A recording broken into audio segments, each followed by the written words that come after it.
We are in session 8 of the lesson sheets. And really, we're just going to kind of, for a little while anyway tonight, just kind of camp out a little bit in Job chapter 38 and look at this conversation that God has with Job. And I mean, you could study this particular text from a multitude of different angles.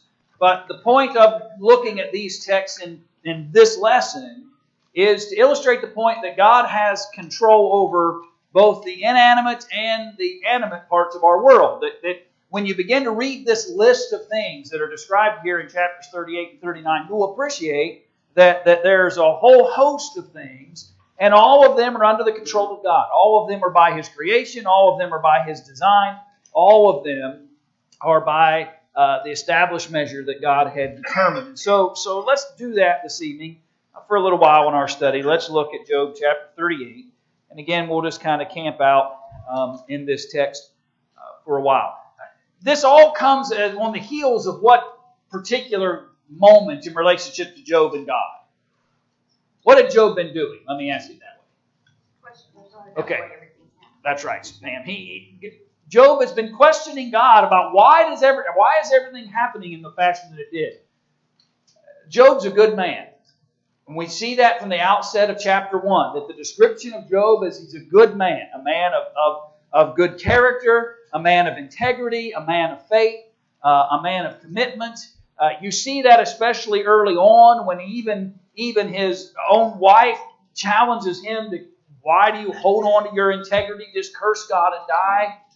There is a measure of strength and patience and faith and integrity within Job that has been carrying him through.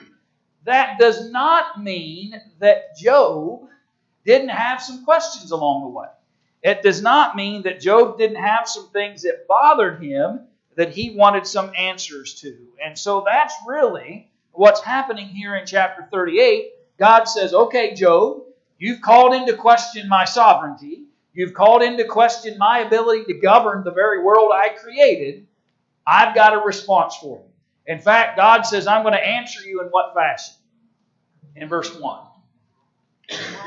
Out of the whirlwind. Now, I don't know about you, but generally speaking, that's alarming, right? In some senses. God has been challenged to such an extent that He says, okay, Job, I'm going to answer you, but get ready.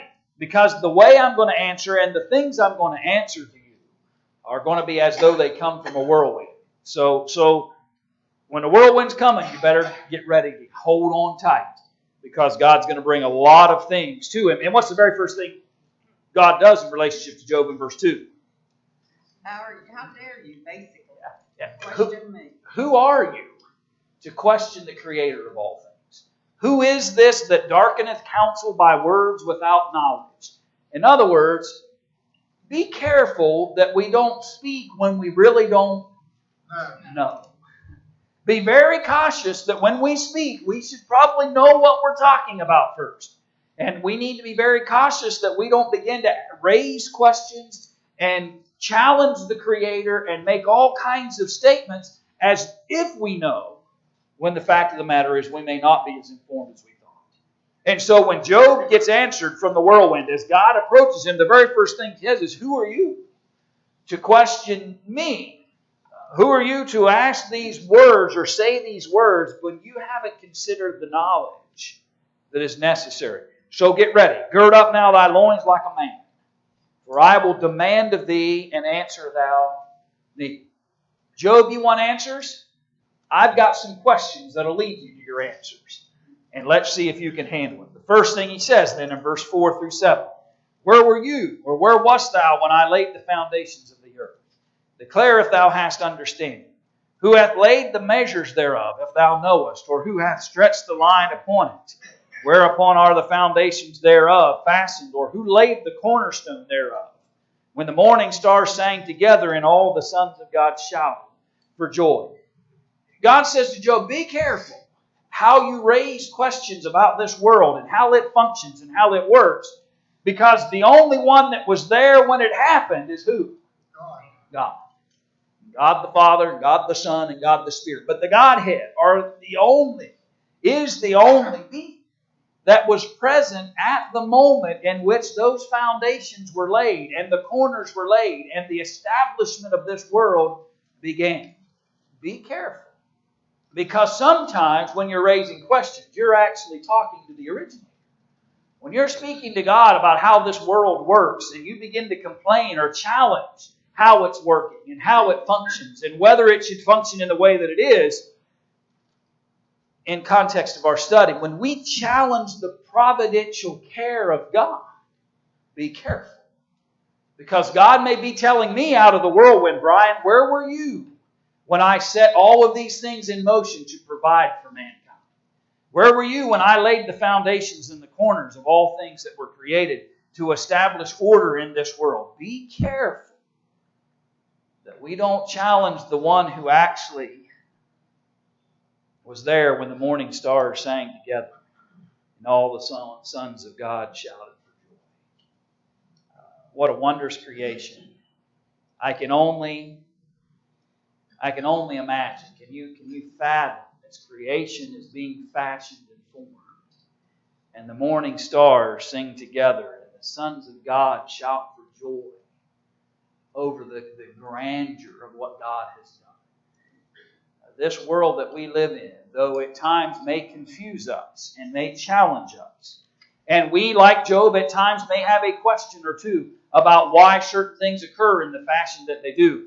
But be cautious to what level those questions are raised, because at the end of the day, we're raising them against the one who was there from the beginning and made and created all things. So creation itself belongs to God. Notice verse 8. Or who shut up the sea with doors, when it brake forth as if it had issued out of the womb? When I made the cloud the garment thereof, and thick darkness and swaddling band for it, and break up for it my decreed place, and set bars and doors, and said, Hitherto shalt thou come, but no further, and here shall thy proud waves be stayed. Hast thou commanded the morning since thy days, and caused the day spring to know his place? At what point are any of these things under your control? God controls the seas. He controls how far that He permits them to go and how far they're not allowed to recede. And God is in ultimate control of every aspect of the creation that He formed. That it might take hold, verse 13, of the ends of the earth, that the wicked might be shaken out of it. It is turned as clay to the seal, and they stand as a garment. And from the wicked their light is withholden, and the high arm shall be broken. Hast thou entered into the springs of the sea? Or hast thou walked in the search of the depth? Have the gates of death been opened unto thee? Or hast thou seen the doors of the shadow of death? Hast thou perceived the breadth of the earth? Declare, if thou knowest it all. That's pretty straightforward, isn't it? You've got all these answers, supposedly, Job, how things would be better if you were in charge. Well, tell me, what do you know about it? What do you know about the breadth of the earth? What do you know about how the seas function? What do you know about how that you see death and how its gates are open and closed? How are you able to make determinations concerning all of these things with your limited information? And God gives him, in some senses, an opportunity. If you've got such a better grasp on these things than I do, speak. Let's hear. The truth of the matter is, the only one that had a genuine grasp on all of these things is God. He's the only one that has a clear understanding of how all these things continue to function and work. And really, what I appreciate about Job 38, I appreciate this narrative, in some senses, as much as I appreciate the Genesis account of creation. Because what God is doing is, in Job 38, is He tells us, I didn't just put these things in motion and then let them be. God just didn't on day 1 create certain aspects in day 2 and day 3, day 4, day 5, day 6 and say, I'm done. What Job 38 tells us is God created all things and fashioned all things in that creative process in those 6 days, but from that day forward has been in control of all of it. He didn't just establish things and turn them loose to just function on their own. He still has ownership and sovereignty over it. Go ahead. Just like the paths of the sea, it's like the current in the air. The airplanes have to learn to fly. It's like the high river. The pilots on the barges have to know where the safest current process is, the channel. And it stays there. God put them there. They have to figure it out. And honesty, in many senses, demands that as we learn new evidences about our world, you'll probably find that they match up to what God has said all along. He's given an explanation here of what He actually told us in Genesis. Yeah. He said, "Now here's what really I did." Yeah. And then says, who could deny it? Who's going to challenge this? In all their supposed infinite wisdom. Ryan, would this have been before or after Noah? Oh, you're going to ask me these kind of chronological questions too fast. Job, because we think about it in chronology in terms of how they come, but it's not. He's a contemporary. Abraham. Yeah. So it'd be after. And I thank you for the validation. That was where my mind was leading, but I wasn't jumping out in my mind as quickly. But yeah, I do not believe. I believe you're dealing with him after the days of Noah in relationship to Job. But he's not. He doesn't fit where we think he should because of the chronology of Scripture. We almost feel like he must belong to the time of David, maybe because of the Psalms and other things related to the poetic books. But he's a much earlier figure historically. But I have to go back and pinpoint some of that for you. So all of these things, notice verse 22. Hast thou entered into the treasures of the snow, or hast thou seen the treasures of the hail, which I have reserved against the time of trouble, against the day of battle and war? By what way is the light parted, which scattereth the east wind upon the earth? These very minute and specific details. If you really grasp all these things, Job, in verses 25 through 30, he talks about lightning and rain and thunder. He talks about the heavenly bodies that you can gaze upon it in verses 31 through 33. And then ultimately talks again about clouds and rain towards the end of that segment. And so there's this vast description of all of these things. And ultimately, Job doesn't have a what for any of them. I mean, response or answer to that. How is he going to challenge God on any of these things? And again, man needs to be careful that simply because over time we begin to understand things in a better way than we have before, simply because we're grasping some piece of knowledge that we didn't know before, doesn't mean that we have figured out the Creator or that somehow it pokes a hole in what God has done. All it simply means is we have probably stumbled across some piece of information that God had revealed to us all along to begin with. God is the Creator, and He alone owns and controls all of these things. And that's twofold then. Be careful about how we question the providence of God on one side, but on the other side of that, trust it. God, the God who did all of this, is the provider of this world. Rely upon Him. The God who was able to understand how the seas would work and how the rain would work and how lightning and thunder and hail and snow and all of these vast descriptions of things, He would understand how all of this could be used to maintain the creation that He has established. Trust God's providence. He's got it under control. And even when you may feel like Job, when you feel like you've been victim of tragedy and hardship and difficulty, one after another, after another, after another, even when you've been weakened by the strains of existence, don't deny the providential care of God in those moments. That seemingly is where Job is leaning towards. He's leaning towards the idea of, God, you're not providing like you should among your creation. And God is trying to stymie that by saying, wait a minute. You may not fully grasp all the things that I've set in motion and the way that they work. he continued in the narrative to talk about the lion in verses 39 and 40. He talks about, you can look at these in your lesson sheets, or I can show it to you on the screen. In verse 41, he talks about the raven. In verses 1 through 4 of chapter 39, he talks about mountain goats. He talks about the wild donkey. He talks about the wild ox. He talks about the ostrich, the horse, the hawk, the eagle. All of these descriptions of God's animated world. And He's in charge of it all. You can't find any segment of His creation, in other words, that He's not in charge of. So trust Him. God's got it in His hands. We sing that with children sometimes. We sing, He's got the what? Whole world in His hands. You know the problem that is I think the children probably believe that more than we do. Age and time has jaded us to almost questioning whether that is true or not. The children are with their consciences being clear and their willingness to embrace the simplicity of that thought, are almost greater believers than we are.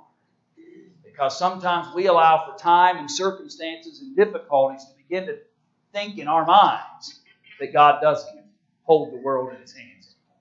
But He does. In the days of Job, things may not have been great for Job. But it didn't mean that God had abandoned who He was in relationship to His creation. And I've still got it all right here in my hands, from the mountain goat to the wild ox to the stars, to anything, the seeds, or anything you could imagine, Job. It's all still in my control. And if He still has ownership of it, then we can rely upon Him and His providential care throughout. Questions, thoughts? Up to that stage. Go ahead, Roger. Yeah, you can go back and see. Let's look real quick, since Roger mentioned chapter 40 as well. He said, moreover, the Lord answered Job. And God's response to him, shall he that contendeth with the Almighty instruct him? He that reproveth God, let him answer it.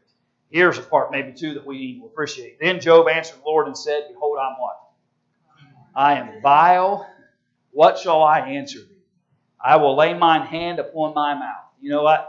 There's probably a moment where we probably all can appreciate verse 4 in a whole host of moments, right? Where our best option would have probably been to lay our hand on our mouth. And I appreciate that about Job here. He says, I was what? I was wrong. I was wrong to question you. In my distresses and challenges, rather than speaking, I should have covered my mouth and gave time to realize how God was helping, right? And listen to God's provision and answer. And so though Job sparks a pretty interesting conversation, God comes at him in a whirlwind, and before he even begins to answer, He says, gird yourself like a man. Get ready. I'm coming with you with answers. And Job has a tremendous disposition about it when he says, I'm the one who's made a mistake here. I'm the one who has the issues, and I'm vile. I should have kept my mouth quiet. And he seems to be receptive to what God has said. And so often we don't remember this. And how often do we question God and Almighty? Yeah. Why God? Yeah. And you know, Roger, I've toyed a little bit about whether I would cover some of this in our Bible class, or I'm saving it for sermon form. But sometimes you have to kind of think both ways. But I think, Roger, what happens and why sometimes we question certain things is because we have created certain premises that are wrong. And because we've created a premise that is wrong, it lends itself to us not thinking accurately about the way in which God is dealing with us. And Job just illustrated out of what we're already talking about. Job's premise was, things wouldn't be so bad for me if, number one, I was in control, and number two, if God was doing His job. We may not verbalize it that way, but isn't that kind of what we say sometimes? God, if you were doing your job, this, or this would not have happened the way it did. These events or these circumstances or these challenges or these difficulties would not have occurred if you had... We may not say the words, but in some senses that's what we're saying. Because we're disappointed in the fashion in which... And so we've created the wrong premises. We think God should have done certain things in a different fashion, and because we've created the wrong premise, we draw all the wrong conclusions. Go ahead, Tom. After all that goes on, and then it comes on, the light bulb pops up, and you say, "Oh, I see it now." Yeah, and the key to that, and is, Tom, and you're perfectly right, is our willingness to see the light bulb. That's the great example of Job. The answer comes, the light bulb goes off, and Job says, "I made a mistake. I'm the one who needs to rethink my position about how God is responding." What we often do, though, is the light bulb goes off, and we think, well, no, God didn't get it right. And we've got to be careful about those circumstances. Let's hope we'd be like Job. And verse 5 of chapter 40, once have I spoken, but I will not answer. Yea, twice, but I will proceed no further. Yeah. At some point, we got to draw a limit. He learned his lesson. Yeah. And say, that's enough. And say, that's enough. So we think Job understands why all this happened to him now? No, I think Job understands it's not his place to call all this into call the way God works into question. I don't know that Job has necessarily any more clarity about why all those things happened to him. I think what he appreciates more is that with clarity is that he is not in a position to question the Creator over how His providential care works among men. I don't know. I think that, again, I guess I can't give you a 100% answer on that because I don't know what's in Job's mind in great detail. But I believe it fits more to the idea that he knew it was a mistake to call God into question over these things. He was influenced greatly by his three friends. Yeah. And which basically they was telling him that you're being punished. You did something. You caused something on God's certification. And this is why he's brought up his concern to God. Why is this happening? Yeah. And basically in 38 he's just telling him, you don't understand. Yeah. I don't know that he comes to any necessarily greater clarity how God does all these things, but he's willing at this point to accept the fact that God does, and that God is in charge of those things. He sees his place in creation. Yeah, and that's hard, for us sometimes to recognize where do I fit in the scheme of things, and recognize that I'm down here, and I'm not going to. It's one of the hardest things because all of us, we like to understand things. We like to know why. We like to have clarity about certain moments and circumstances and things that happen in life. We like that clarity, but the problem is sometimes we're not going to have it. We're not always. Our mind is incapable of grasping all the infinite measure of God's intellect and mind. All we can know is what He tells us, what He reveals to us. And so my knowledge is always going to be limited to what God chose to reveal to me. His knowledge is infinite, well beyond what I could ever grasp about things. So I may not always know. Job probably still, in that moment, still doesn't fully understand the whys. But he does appreciate that he needs to back away and let God be God in this picture. That man don't need to know everything. He couldn't handle them anyway. Yeah, and there's a hint of truth to that, and well, there's not more than a hint of truth, but there's truth to what you're saying. Solomon couldn't answer with all the wisdom he had. Yeah. There's not always the wisdom we would like to have, and partly, Jim, I think you're right, is that we wouldn't be able to grasp many of those things anyway, and that's why what God in many ways has limited has limited what we know. It's on one side we speak about the Bible being beautiful and wonderful, and it is. It's the words of God. And you can go back and study a text and not learn new truth, but see things you didn't necessarily see before and appreciate things about Scripture. But the truth is, if you've been around for very long, I don't have my heart here. This is a big print Bible, but that's it, right? And that's half dictionary, probably. I don't know, right? I mean, you think about that. Apply that to a thought and relationship with school. I mean, if you think about it and from that perspective for a moment, how hard would it be if teacher every year walked in and here's the same, you imagine kids would probably, after two or three times of being handed the same book to read, would probably do what? Quit or say what? Don't we have another book? Never mind. I can't say what I was about to say. Roger will get mad at me. But Roger and I always used to kid each other about he would say Paden City and I would say Tyler County Library about how they had a destruction, and the sad part about it was it destroyed both books, and one of them hadn't been colored in yet. So he and I go back and forth on that. But anyway, but it's one book. I was thinking the other day, it just mind-boggling in some ways. I mean, in any other circle, you'd probably think I was crazy. I've spent the better part of what? 20, I can't even do the math now. 9 plus, the better part of 25 years. Talking about one book. It's the most powerful and wonderful piece of knowledge that man has ever had. But it is limited. My point is that we've spent enough time, let's move on. That's not my point. My point is, though, there may be questions beyond what the limited nature of this one book shares with us. There may be some thoughts or things that go beyond what this limited piece of knowledge shares. But this is what God says is sufficient for us. This is what God has said is enough for you to draw the right conclusions.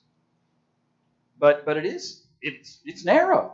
There's not the vast nature that we often may think. And maybe that's kind of why the Bible talks about men just keep writing one.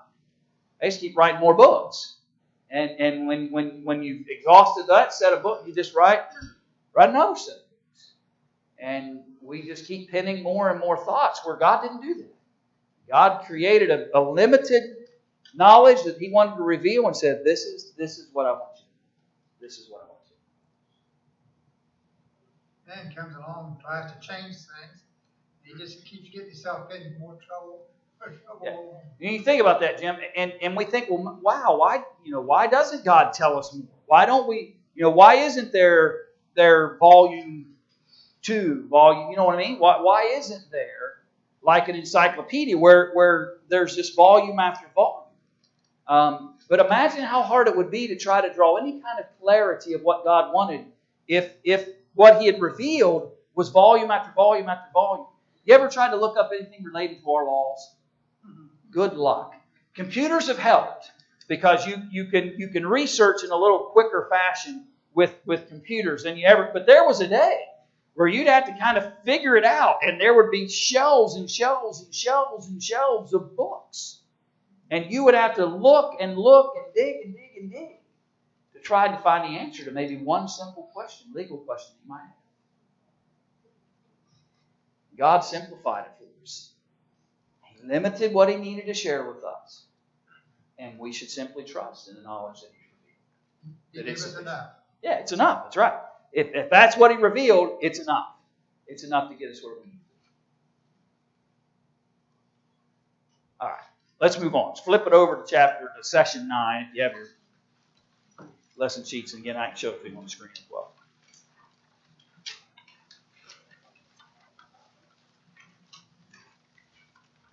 So there are 4 more lessons in this series that we're talking about.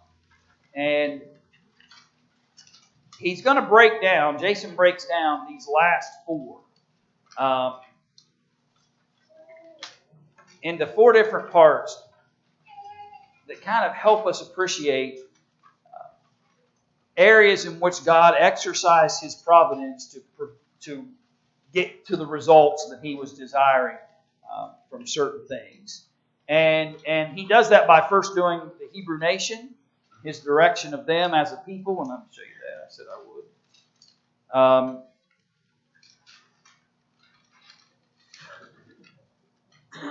And their basic role and function was to do what? As a people. And to ultimately get to Jesus, right? The people of the Hebrew nation had one real purpose.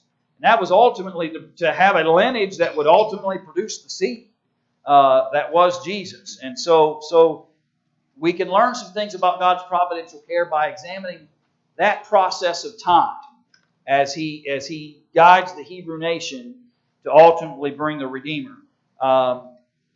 He'll talk about, as we move forward in the rest of our study, we'll talk a little bit about how God not only is able to use the Hebrew nation that was His chosen people, but He's also able to use whom? Heathen nation. He can use anybody. Okay? And we'll see how He did that in order to fulfill His purposes. We'll talk then about Christ's rule among the people in His spiritual kingdom. And then we'll just finalize this whole study at the end by talking about how God's providential care works on an individual level. And that'll be the way we wrap this series of lessons up. But tonight we'll begin this process of appreciating the Hebrew nation and how God worked with them and provided for them along the way. So let's start in Genesis chapter 3, verse 15.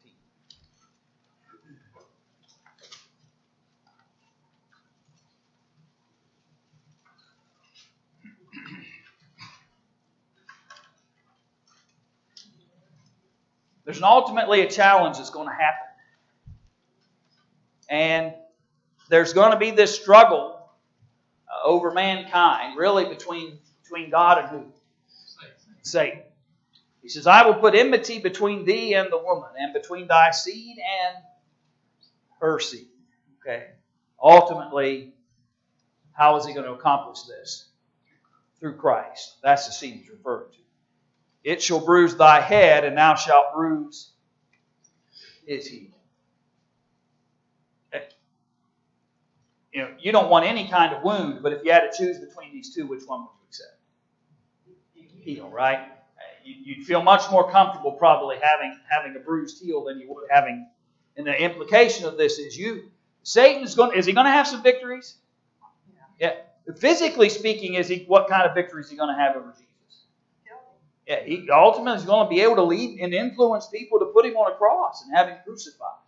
He's going to bruise Him. Okay, it's coming. The prophets will even talk about that. How that's going. But who gains the victory in all that? God. Jesus does. God does. And so this whole Hebrew nation, this ultimate plan that we see beginning with the days of Abraham in chapter 12, is all for the purpose of bringing this one who ultimately is Jesus, who's able to put an end to Satan, who's able to reign victorious over him and become what we'll later learn to be the first fruits, right? When Jesus overcomes Satan and walks out of that tomb, He becomes the first fruits of our resurrection, right? And so His victory over Satan is an ushering in of a new era, if you will, where Satan's power and influence is slowly going to diminish, and Jesus, as His power, are going to increase with greater fervor. But here's this early thought in the early days of creation, where Jesus is referenced. That seed that is coming is referenced. How that's going to happen is more revealed to us beginning in the days of Abraham. Verse 1 of chapter 12. Now the Lord had said unto Abram, Get thee out of thy country, and from thy kindred, and from thy father's house, unto a land that I will show thee. and I will make of thee a great nation. And I will bless thee, and make thy name great, and thou shalt be a blessing. I will bless them that bless thee, and curse him that curseth thee, and in thee shall all families of the earth be blessed. Now stop for a minute. How's that offer sound to you? Sounds pretty good, right? I'm gonna multiply you like you wouldn't believe. I'm not. Most people talk about having a family. God's talking to Abraham about having a nation, right? He says, you're going to have a nation. I'm going to bless you way beyond the idea of a family. I'm not even going to speak about what's going to come from your lineage as a family. I'm going to speak of it as a nation, which is ultimately exactly what they become. And I will bless them that bless you. I will curse them that curse you. And thee shall all families of the earth be blessed. You will become a nation that will not benefit only your own lineage and family, but all families. But is there a catch? Now, that sounds like a strange way to say it. Is there an obligation? That's a better statement. What's the obligation? Obey. Yeah, obey. Get thee out of thy country, from thy kindred, and from thy father's house, unto a land that I will show you. What might be a natural inclination of Abraham to say? Show me. Why? Okay. How am I going to take all my possessions with Yeah. me? How am I going to manage this? Okay. How am I going to be able? Keep in mind, if you've got any kind of wealth, which he does, right? Because we can learn later in the context about him and Lot and those other issues that come. We know it's not going to be as simple as grabbing a backpack and heading off. Okay? He also has a what? A wife. Okay? He's got to sell her on the idea that we're going to leave. So we're going to leave out of. And notice the description. He didn't say out of where you live. He said out of your place of residence, your homeland, your kindred. Generally speaking, in those days, where was the safest place to be? Where was the most prosperous and beneficial place to be? Alongside the family. The family would lend a hand to each other, and they would prosperity and growth would occur collectively. But God tells him, I'm going to separate you from your family, and then I'm going to bless you. I'm going to let you gain prosperity and benefit and greatness by separating you from what is familiar and accustomed. And then he says, I want you to go unto a land that I'm going to show you. I'm going to lead you there. God. What's that? He just went. And so you see this description. And he accepts the fact that if this is what God's plan is for him, that God will do what in the process? Yeah, He'll provide. Okay. From those early stages, God's going to care for you through this process. Notice chapter 15, verse 5. And he brought him forth abroad and said, Look now toward heaven, and tell the stars, if thou be able to number them. And he said unto him, So shall thy seed.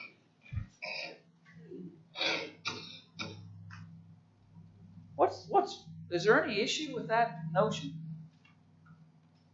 At that point, he didn't even have any children. I don't believe he's even got one yet. Right?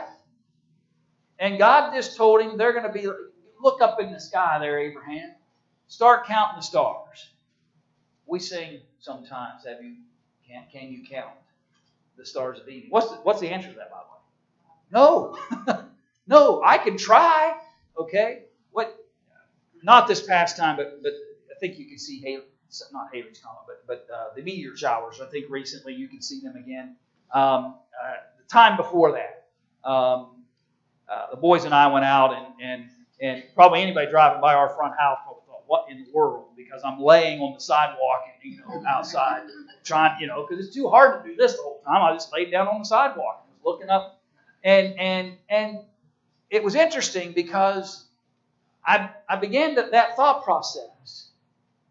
And you couldn't even begin to try to kill him. It was a pretty clear night, and you couldn't. I didn't even know how I would section it off to know what I had counted and what I hadn't counted. It's too vast.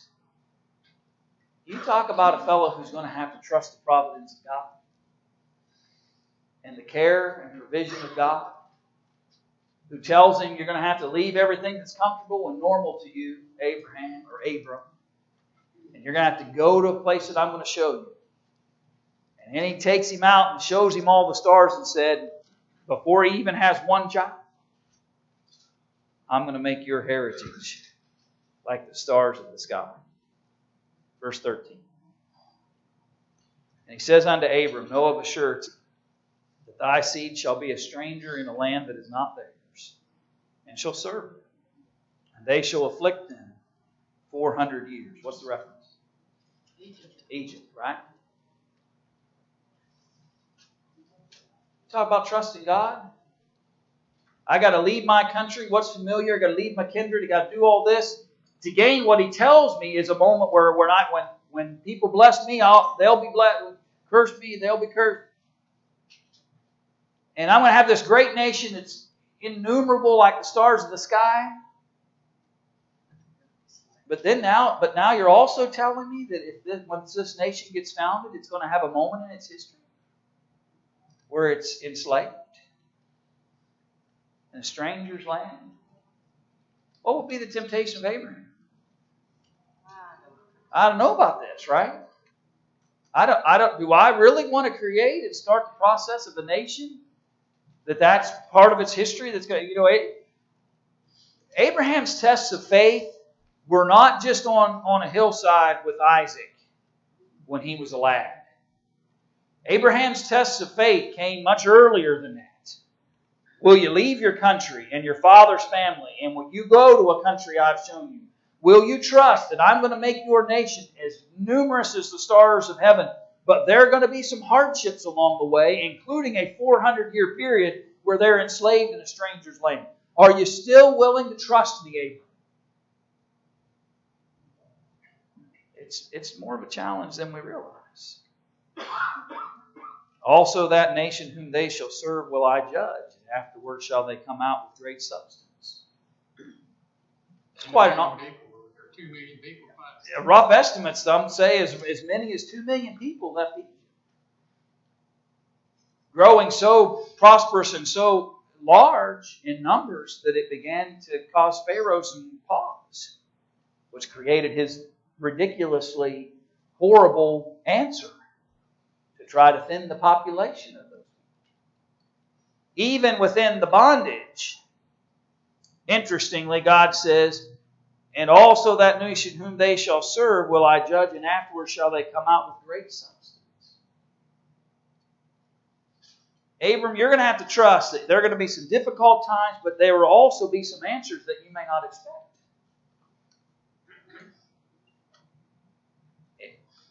Great acts of faith on the part of Abram to trust the plan of God. And to trust that if God's plan and purposes fit all of these descriptions, then He'll create a manner in which for that to happen. And let me suggest to you that Abraham's faith and conviction and trust in the providential care of God, way back from the time he left that which was familiar and began the process of relying and trusting upon God, which, by the way, there's some failures along the way. Yeah, there were some issues along the way. But all of that is leading to this ultimate test, if you will, in Genesis chapter 22. Food for thought. Let's throw a New Testament text into the mix for a moment. We've talked about several times. And that is 1 Corinthians 10:13, that God will not provide or allow for a temptation that we cannot find a way of escape. And that God will not allow us to endure more than we can bear. May I suggest to you that the things that Abram had to encounter and begin to build a faith in God, keeping in mind, Abram came out of the Ur of Chaldees, which I understand had tremendous idolatry all through it. And he's got to rely upon Jehovah out of an environment that not necessarily was listening to Jehovah. So he's got to build a faith before we ever get to chapter 22. When Isaac looks at him and says, "Behold the fire," in verse 7, "and the wood, but where's the lamb for burnt offering?" And notice verse 8, Abraham says, "My son," what? "God will provide." How does Abraham get to that conclusion in chapter 22? I'm suggesting to you that he gets to that conclusion in chapter 22 because he's been built to that conclusion through these other issues long before chapter 22 arrives. God has already demonstrated to him how He provides. So, lesson for us in the moment is when we have those trepidatious moments, those questioning moments, those uncertainties, then maybe what will help me trust God today is to look back and see in my life the moments where I can, God took me through that. God provided through this circumstance, and God provided through that circumstance. And He led us through these challenges, and He helped us through these. And we go back and we begin to appreciate that God has really always been there, providing and caring for us. And He'll do the same, even though this challenge is greater than any that I've experienced before. Abraham got there, not by accident. But Abraham gets to his level of trust in God by the time it took. The day he was first called to leave the Ur of Chaldees to this moment where his young son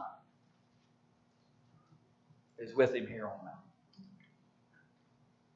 God's providential care. And you think about that. All that history that you can read about Abraham and the dozens and dozens of lessons that could be taught in relationship to Abraham. How far are we in the process of getting Jesus? One generation. Right? That's all. I mean, if you want to count Abraham as first and two.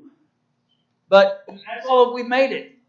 All this conversation, all of these events, all of this history, all this unfolding about Abraham and Isaac, and all of that is solely about getting us one step out of many that will eventually come and bring the Redeemer.